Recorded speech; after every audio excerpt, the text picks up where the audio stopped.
نہایت ہی واجب الاحترام بزرگوں، دوستوں، بھائیوں، ہر انسان کو زندگی میں مسائل درپیش آتے ہیں اور ان مسائل کی بنیادی طور پر دو قسمیں ہوتی ہیں۔ ایک حقیقی مسائل ہوتے ہیں اور ایک خود ساختہ مسائل ہوتے ہیں۔ ان مسائل کا حل کیا ہے؟ اس سلسلہ میں حضور نبی کریم صلی اللہ علیہ وآلہ وسلم سے جب ہم رہنمائی لیتے ہیں تو پھر ہمیں کامل طریقے سے رہنمائی ملتی ہے اس کی کہ یہ جو ہمارے مسائل ہیں، حقیقی مسائل تو یہ ہیں کہ کوئی بیمار ہو گیا، اس کی بیماری شدت اختیار کر گئی، اب یہ تو ایک حقیقی مسئلہ ہے۔ کوئی مالی مشکلات کا شکار ہے تو یہ بھی ایک حقیقی مسئلہ ہے۔ لیکن خود ساختہ مسائل ایسے ہوتے ہیں کہ جیسے انسان یہ فرض کر لیتا ہے کہ میں نے ہمیشہ ہی صحت مند رہنا ہے، یا اپنے وہ دوست بہت بناتا ہے، ان دوستوں سے توقعات وابستہ کر لیتا ہے، بڑی بڑی امیدیں لگا لیتا ہے، اور بعد میں وہ دوست ان توقعات پہ پورا نہیں اتر سکتے تو پھر وہ بڑا دکھی، پریشان اور افسردہ ہوتا ہے۔ تو اس طرح کی بہت ساری چیزیں جو انسان خود فرض کر لیتا ہے اور لمبی لمبی امیدیں، خواہشیں وہ پال لیتا ہے اور پھر وہ پوری نہیں ہو پاتی۔ تو یہ سارے مسائل جو ہیں یہ انسان کے خود ساختہ ہیں، اس کے اپنی ذہن کی اختراع ہیں، تو ان کا زمینی حقائق سے کوئی تعلق نہیں ہوتا۔ اسی سلسلہ میں آج کچھ گزارشات آپ حضرات کی خدمت میں پیش کرنی ہے، جو میں نے آیت کریمہ آپ حضرات کی خدمت میں تلاوت کرنے کا شرف حاصل کیا۔ اس میں اللہ رب العزت نے ارشاد فرمایا، ام للانسان ما تمنا، کہ کیا انسان کے لیے وہ سب کچھ ہے جس کی وہ تمنا کرتا ہے؟ کتنی تمنائیں، آرزویں، فللہ الآخرۃ والاولی، آخرت اور دنیا کا سارا اختیار اللہ ہی کے لیے۔ انسان جتنی تمنائیں اور آرزویں کرتا ہے، ضروری نہیں کہ اس کی ہر تمنا اور ہر خواہش جو ہے وہ پوری ہو۔ وہ کسی نے بلکہ غالب نے کہا تھا کہ ہزاروں خواہشیں ایسی کہ ہر خواہش پہ دم نکلے، بہت نکلے میرے ارماں مگر پھر بھی کم نکلے۔ انسان کی ہر خواہش اور آرزو یہ پوری نہیں ہوتی۔ تو اس سلسلہ میں پھر انسان کو چاہیے بھی یہی کہ وہ اپنی خواہشیں اور اپنی آرزویں جو ہیں ان کو کم کرے، مختصر کرے، اور اپنے حالات اور واقعات جو ہیں ان کے مطابق وہ خواہشیں پالے۔ بڑی مشہور ضرب المثل ہے کہ چادر دیکھ کر پاؤں، حالات جتنی اجازت دیں آپ اپنے معاملات کو اس طرف لے کر جائیں تو پھر انسان جو ہے اس کے لیے کافی جو ہے وہ آسانیاں پیدا ہو جاتی ہیں۔ لمبی امیدیں باندھنا یہ انسان کے لیے ہمیشہ مسائل کی جڑ رہی ہے، اور انسان جو ہے وہ اپنی ان لمبی امیدوں کی وجہ سے جو ہے وہ بہت پریشان رہتا ہے۔ اس میں کوئی دوسری رائے نہیں کہ انسان کو اپنا مستقبل بہتر کرنے کے لیے سوچنا چاہیے، کوشش بھی کرنی چاہیے۔ اس کا یہ نہیں مطلب کہ انسان بالکل کوئی ایسی پلاننگ نہ کرے، کوئی ایسا سوچے نہیں، اپنے مستقبل کے لیے سوچنا، کوشش کرنا، یہ تو زندگی کی ایک علامت ہے۔ لیکن اس کے اندر بھی یہ ہے کہ انسان کی وہ سوچ جو ہے وہ زمینی حقائق سے مطابقت بھی رکھتی ہے۔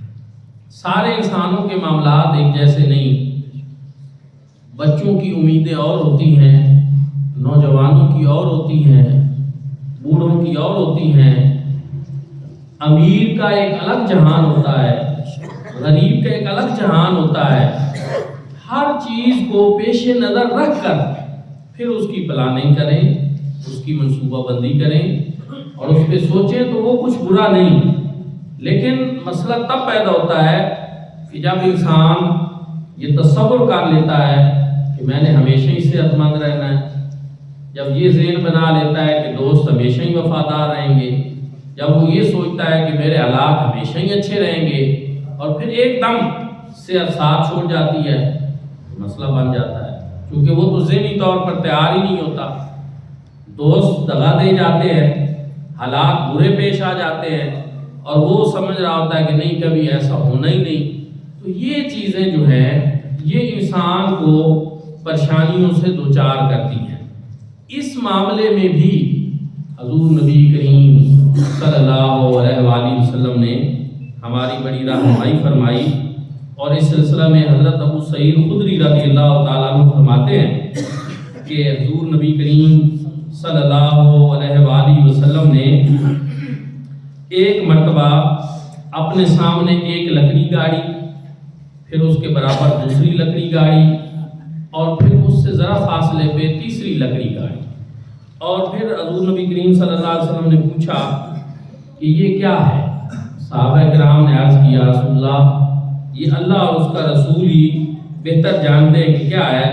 تو فرمایا یہ ایک انسان ہے اور یہ ایک اس کی لمبی امید ہے اور ایک اس کی موت ہے۔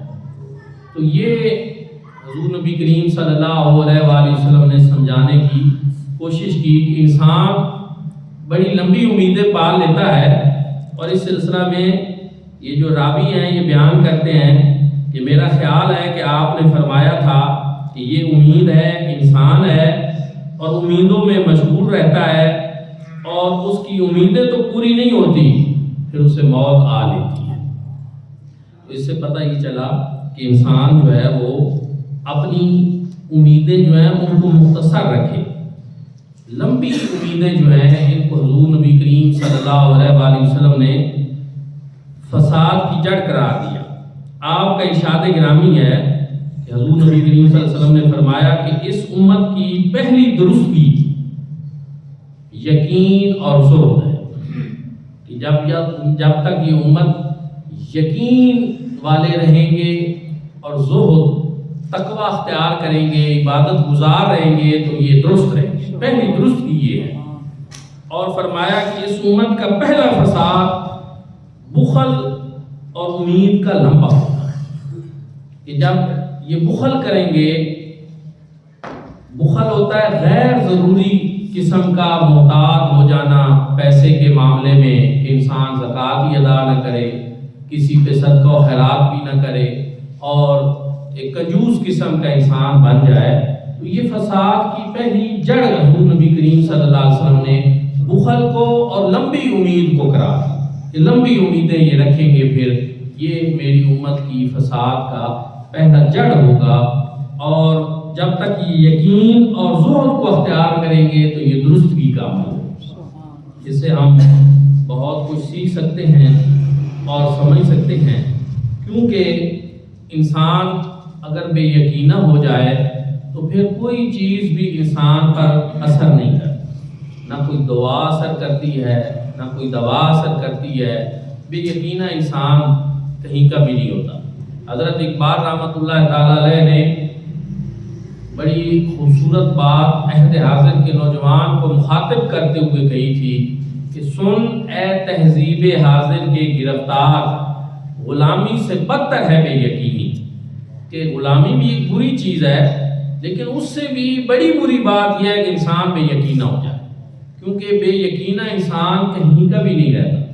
یقین ہی ایسی دولت ہے کہ انسان کا اللہ رب العزت کی ذات پہ ہر حال میں پختہ یقین ہو، اسی پہ توکل ہونا، اسی کے اوپر بھروسہ ہونا، یہ ایک بندہ مومن کے شایان نشان ہے۔ حالات تو بدلتے رہتے ہیں، اچھے حالات آئیں تب بھی اللہ پہ بھروسہ، حالات مشکل آ جائیں تب بھی اللہ پہ بھروسہ، حسبنا اللہ و نعم الوکیل، اللہ رب العزت پہ بار بار انسان بھروسہ کرے، اسی پہ توکل کرے، اسی پہ یقین کرے۔ اور حضرت اقبال نے یہ بھی بڑی خوبصورتی کے ساتھ بیان کیا تھا کہ یقین محکم عمل پہ ہم، محبت فاتح عالم، جہاد زندگانی میں یہ ہے مردوں کی شمشیر۔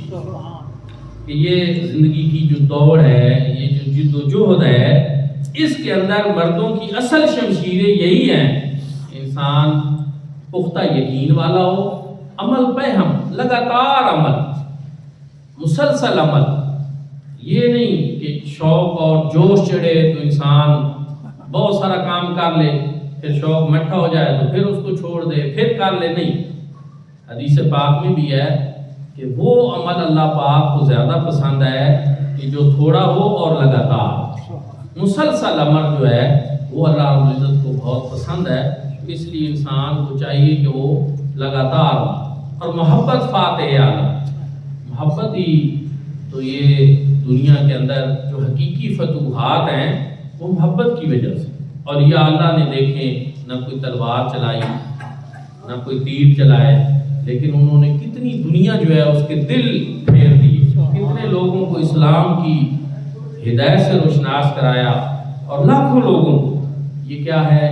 یہ محبت ہی چیز وہ تھی، اور یہ ضروری ہے۔ تو حضور نبی کریم صلی اللہ علیہ وسلم نے ارشاد فرمایا میری امت کی پہلی درستگی جو ہے وہ یقین اور زہد ہے، اور پہلا فساد جو ہے وہ بخل اور لمبی امید کا، کہ امیدیں بڑی لمبی رکھ لیتے ہیں۔ اسی سلسلہ میں ایک اور حدیث پاک بھی ہے، حضور نبی کریم صلی اللہ علیہ وآلہ وسلم نے ارشاد فرمایا کہ 5 چیزوں کو 5 چیزوں سے پہلے غنیمت جانو۔ جوانی کو بڑھاپے سے پہلے غنیمت جانو، کیونکہ بڑھاپا آنا ہی آنا ہے۔ اب آپ کے پاس جوانی ہے، اس کو غنیمت جانو، اس کے اندر اللہ رب العزت کی بندگی اور عبادت کر لو۔ کبھی آپ ان لوگوں سے پوچھیں کہ جو اپنی بیماری کی وجہ سے سجدہ کرنے کی استطاعت نہیں رکھتے، تو وہ کتنی خواہش ان کے دل میں مچلتی ہے کہ وہ بھی اللہ کی بارگاہ میں اپنا ماتھا ٹیکیں، سجدہ ریز ہوں۔ اور ہمیں تو کوئی مسئلہ نہیں، صحت اچھی ہے، جس طرح چاہیں اللہ کی بارگاہ میں اتنا لمبا سجدہ کرنا چاہیں کر سکتے ہیں۔ تو اب شاید وہ توجہ بھی نہ ہو، اور پھر یہ نہ ہو کہ بڑھاپا آ جائے اور آپ ہٹا۔ کام کرنے کے معاملے میں بھی اسی طرح کہ اگر آپ نے کچھ کرنا ہے تو پھر جوانی بھی کر، بڑھاپے میں تو پھر وہ پچھلے دنوں میں تھال میں گیا تو وہاں ایک بزرگ ملے اور بڑے عرصے بعد ملاقات ہوئی، تو وہ مجھ سے پوچھ رہے تھے کہ مجھے پہچانا کہ نہیں۔ میں نے کہا کہ میں نے پہچان لیا ہے، آپ سے کافی ملاقاتیں ہوئی ہیں۔ تو وہ کہہ رہے تھے اب میں اس عمر کو پہنچ گیا ہوں کہ اب گناہوں نے ہم کو چھوڑ دیا ہے۔ یقیناً میں نے یہ بات پہلی دفعہ کسی کے منہ سے سنی۔ انہوں نے کہا اب یہ نہیں کہ اب میں کوئی بہت نیک اور پارسا ہو گیا ہوں، اب اصل حالات یہ ہیں کہ اب گناہوں نے ہم کو چھوڑ دیا۔ ہم نے تو آخر دم تک گناہ نہیں چھوڑے، لیکن ایک عمر ایسی بھی آ جاتی ہے کہ گناہ انسان کو چھوڑ جاتا، طاقت ہی نہیں رہتی، ہمت ہی نہیں رہتی کوئی ایسے کام کرنے کی۔ تو بہتر یہ ہے کہ گناہ آپ کو چھوڑیں، آپ اس سے پہلے ان کو چھوڑیں، یہ ہونا ہی ہے۔ اور وہ شیخ سعدی علیہ الرحمہ نے بڑی پیاری بات کی تھی کہ در جوانی توبہ کردن شیوہ پیغمبر، کہ جوانی کے اندر توبہ کرنا اصل چیز تو یہ ہے۔ اب وہ بزرگ جس عمر کو پہنچے ہوئے وہ کہے کہ میں نے اب توبہ کر لی ہے اور میں اب کوئی گناہ نہیں کرتا، تو وہ کہہ رہے تھے کہ نہیں میں گناہ نہیں کرتا، بلکہ اب گناہوں نے مجھ کو چھوڑ دیا، کہ وہ اسے ہوتے ہی نہیں ہے، عمر کے اب اس حصے میں پہنچ گیا ہوں۔ اس لیے یہ چیز سمجھنے کی ضرورت ہے۔ حضور نبی کریم صلی اللہ علیہ وآلہ وسلم نے فرمایا کہ جوانی کو بڑھاپے سے پہلے غنیمت جان۔ دوسری چیز جو ہے وہ صحت کو بیماری سے پہلے غنیمت جان۔ اب آپ صحت مند ہیں، پھر اللہ نہ کرے بیمار ہو جائیں تو پھر آپ کو اس کی قدر و قیمت کا اندازہ ہوگا۔ اور دنیا میں لوگ پہلے تو مال و دولت کماتے ہیں اور اس کے لیے اپنی صحت ضائع کر دیتے ہیں، اور پھر اسی صحت کے لیے وہ سارا اپنا مال و دولت خرچ کرتے ہیں۔ اس لیے صحت ایک بڑی چیز ہے۔ حضرت موسیٰ علیہ السلام نے اللہ رب العزت سے ایک مرتبہ پوچھا تھا کہ یا اللہ اگر میں تجھ سے کچھ مانگنا چاہوں تو میں سب سے بہتر کیا ہے کہ میں مانگوں؟ تو اللہ رب العزت نے فرمایا تم صحت و عافیت مانگو، صحت و عافیت، کہ صحت بھی ہو اور ساتھ اللہ کی طرف سے معافی بھی ہو، عافیت بھی ہو۔ تو یہ بڑی چیز ہے صحت مند ہونا۔ تو اس کی جب صحت کے دن چل رہے ہوں تو پھر اس کو بھی غنیمت سمجھا، اللہ رب العزت کی عبادت کر لیں، بہتر کام کر لیں، دنیا کا بھی آخرت کا بھی جو بھی کرنا ہے وہ صحت کے دنوں میں آپ کر لیں۔ فرمایا کہ صحت کو بیماری سے پہلے غنیمت جانو اور غنا کو فقر سے پہلے غنیمت جانو۔ اگر تم مالدار ہو، حالات اچھے ہیں، تو کہیں ایسا نہ ہو کہ پھر حالات برے آ جائیں، کچھ صدقہ کرنا ہے، خیرات کرنا ہے، کچھ پلاننگ کرنی ہے، اپنی تجارت کو بڑھانا ہے، ساری چیزیں ان دنوں میں کر لیں جب حالات اچھے چل رہے ہیں۔ پھر یہ نہ ہو کہ حالات خراب ہو جائے اور آپ یہ فرصت کو مصروفیت سے پہلے غنیمت جان۔ اگر آج فرصت کے لمحات ہیں تو غنیمت جان لو، پھر مصروفیت آ جائے گی، اتنے مصروف ہو جائیں گے۔ تو ہم بچوں کو بھی کہتے رہتے ہیں کہ دور طالب علمی میں جس طرح پڑھنے کا موقع ملتا ہے کہ گھر والے بھی کہتے ہیں جی چلا گیا ہے کسی ادارے میں، مدرسے میں، یونیورسٹی، کالج میں جو پڑھا ہے، تو چلو کوئی اس کو کام نہیں کہتے جی پڑھا ہے، پیپروں کے دن آ گئے جی پڑھے گا۔ تب وہ انسان پڑھائی کر سکتا ہے کیونکہ سارے لوگوں کا اس کے ارد گرد جو ہے وہ ذہن بنا ہوتا ہے کہ جی پڑھا۔ لیکن جب آپ وہاں سے فارغ ہو کر عملی زندگی میں آئیں گے تو پھر آپ کو پڑھنے دے گا؟ کوئی نہیں پڑھے گا۔ پھر ہر بندہ اپنی مرضی کا کوئی نہ کوئی کام ذمہ لگائے گا، یہ کر وہ کر، تو کرنا پڑے گا۔ تو یہ ساری چیزیں سمجھنا ضروری ہے۔ اور بھی زندگی کے معاملات میں اسی طرح ہی ہے کہ جب فرصت کے لمحات آ گئے ہیں تو ان کو ضائع نہ کریں، بلکہ ان کو اچھے طریقے سے اس میں کوئی پلاننگ کر کے کوئی نہ کوئی اپنا اور کام کر لیں اور فرصت کے لمحات کو مصروفیت سے پہلے غنیمت جانیں اور زندگی کو موت سے پہلے غنیمت جانیں۔ یہ جو اللہ رب العزت نے زندگی دی ہے، یہ ایک اللہ رب العزت کا بہت بڑا انعام ہے، بہت بڑا عطیہ ہے، اور یہ حیات مستعار ہے، یہ ادھار والی زندگی ہے، گزر جاتی ہے پتہ ہی نہیں چلتا۔ جو کچھ کرنا ہے آپ نے ابھی کرنا ہے، جب مر جائیں گے تو پھر کیا کر سکیں گے؟ اس زندگی کو مرنے سے پہلے غنیمت جاننا چاہیے۔ اور حضور نبی کریم صلی اللہ علیہ وآلہ وسلم نے سب سے پہلے تو آپ یہ دیکھیں کہ دنیا میں کسی بھی ماننے والے نے اپنے لوگوں کی اس طرح ہر پہلو اور زاویے سے جو ہے وہ رہنمائی نہیں کی جس طرح آپ کے اور میرے کریم آقا علیہ السلام ایک با مقصد زندگی گزارنے کی طرف ہمیں ذہنی طور پر تیار کیا۔ بندہ مومن تو کس طرح ہوتا ہے؟ بندہ مومن کا وجود جو ہے وہ نفع بخش ہوتا ہے، فائدہ پہنچانے والا ہوتا ہے، عضو معطل نہیں ہوتا کہ کوئی بھی کام نہ کر رہا ہو۔ حضور نبی کریم صلی اللہ علیہ وآلہ وسلم نے ارشاد فرمایا کہ مومن کبھی جو ہے وہ ضعیف مومن سے بہتر، کمزور مومن سے بہتر ہے اللہ کی بارگاہ میں۔ اگرچہ دونوں مومن ہونے کی وجہ سے اللہ کے ہاں دونوں کا مقام اور مرتبہ ہے، لیکن جو کبھی مومن ہے وہ زیادہ اللہ کے ہاں پسندیدہ ہے۔ کس معنی میں کبھی؟ تو بتایا گیا کہ صحت میں، جان میں، مال میں، علم میں، نفع بخشی میں۔ ظاہر ہے جس کے پاس مال زیادہ ہوگا صدقہ خیرات وہی زیادہ کر سکے گا، لوگوں کو فائدہ بھی وہی پہنچا سکے گا۔ جس کی صحت جان اچھی ہوگی وہی زیادہ متحرک ہوگا، اور جس کے پاس کوئی علم اچھا ہوگا لوگوں کو وہی زیادہ بہتر گائیڈ لائن دے سکے گا۔ تو ہر لحاظ سے مومن جو ہے وہ کبھی ہونا چاہیے، مضبوط ہونا چاہیے، طاقتور ہونا چاہیے، کیونکہ مومن صرف اپنی زندگی نہیں جیتا، وہ دوسروں کے لیے بھی جیتا ہے، وہ خیر خواہ ہوتا ہے معاشرے کے اندر اور دوسروں کا بھی بھلا چاہتا ہے۔ تو ایک بندہ مومن کی زندگی تو اس طرح نہیں ہے جس طرح کی آج ہم زندگی جی رہے ہیں کہ ہم اپنوں کے اوپر بھی ایک بوجھ بنے ہوئے ہیں، حالانکہ بندہ مومن جو ہے وہ دوسروں کے دکھ درد کو بھی بانٹنے والا، ان کا بھی سہارا اور آسرا ہوتا ہے، نفع بخشی کا وجود جو ہے وہ اس کا ہوتا ہے۔ تو اس لیے یہ زندگی جو ہے اس کا ایک ایک لمحہ بڑا قیمتی ہے، اس کو غنیمت جانیں، اس کو فضول مشغولیات میں نہ گزاریں اور اس کو با مقصد گزاریں۔ حضور نبی کریم صلی اللہ علیہ وآلہ وسلم نے ارشاد فرمایا من حسن اسلام المرء ترک ما لا یعنی ہے، آدمی کے اسلام کی خوبصورتی ہے وہ لا یعنی اور فضول چیزوں کو ترک، جن میں کوئی مقصد ہی نہیں، جن کا کوئی فائدہ ہی نہیں، ایسے ہی فضول قسم کی مشغولیات جو آپ کے وقت کے ضیاع کا سبب بنے، جو آپ کے پیسے کا ضیاع کا سبب بنے، وہ سارے ایسے مشاغل ان کو ترک کریں۔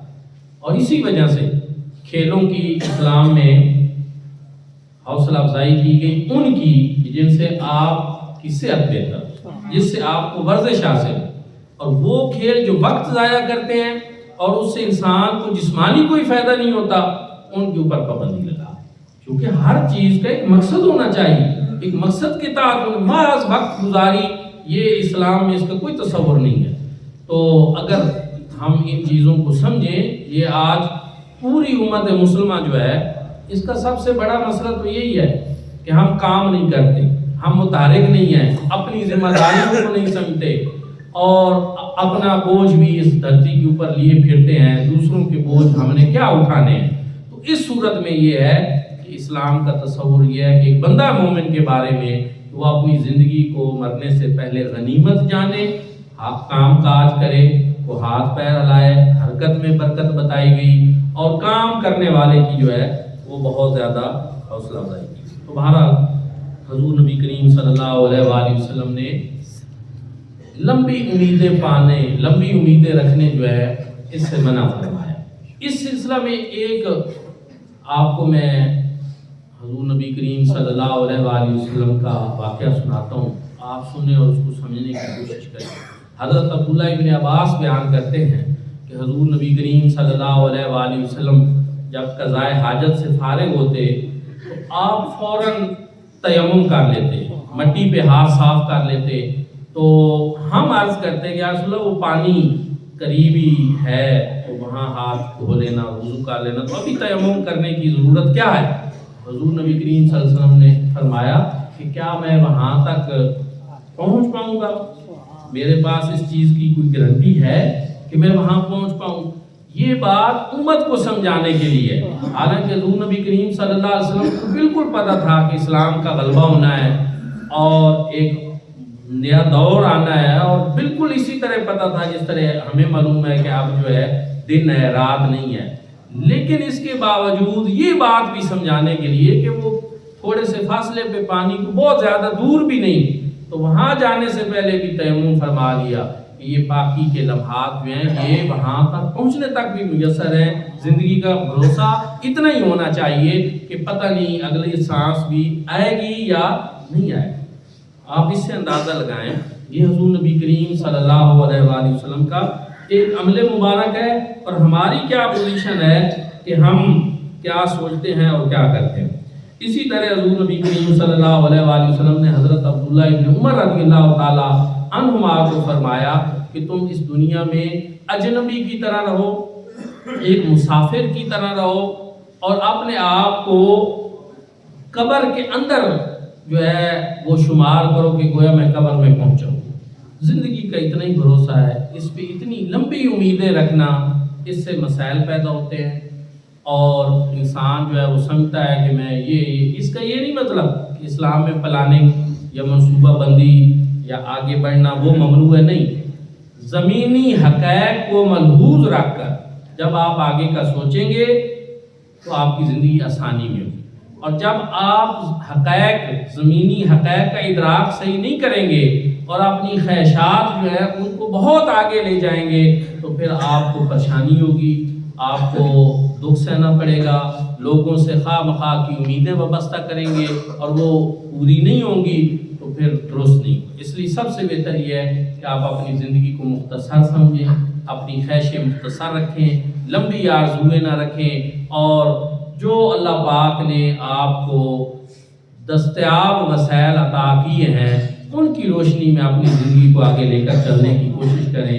غریب کی زندگی اور ہے، امیر کی اور ہے، بچوں کی زندگی اور ہے، جوان کی اور ہے، اور بوڑھے کی اور ہے۔ ان حقائق کو سمجھ کر آپ اپنی زندگی کے سفر کو لے کر چلیں تو آپ کی زندگی کا یہ سفر جو ہے یہ آسان ہو جائے گا۔ اللہ رب العزت عمل کی توفیق عطا فرمائے۔ آخر دعوانا الحمدللہ۔